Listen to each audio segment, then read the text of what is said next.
सोरनो नांगौ लोगोफोरनो 32 साइजनि आरोना ओमफ्राय बेहाय आङो फिथाइ होथ'वाखै लेस होगोन आरोखि मोजां नुनायनि फिथाइ होगोन सोरनो नांगौ नै अर्डार खालाम हरदो लोगोफोर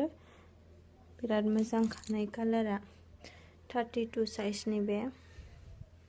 फिथाइ होगोन आरो बेहाय सोरबा जुदि अर्डार होयोबा फिथाइ होनानै हरसिगोन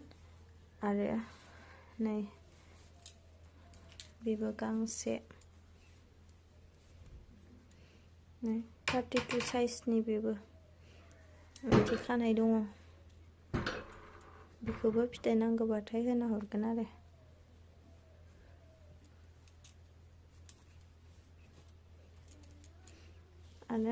बे गांसेबाव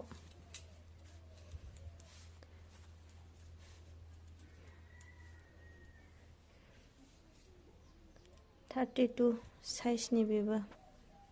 सोरनोबा नांगौबा थाबैनो अर्डार खालामदो आरो बेहाय लेस होआखै बेहायबो होगोन आरो 32 साइजनि बिसोर मोनथाम आरो बे गांनैया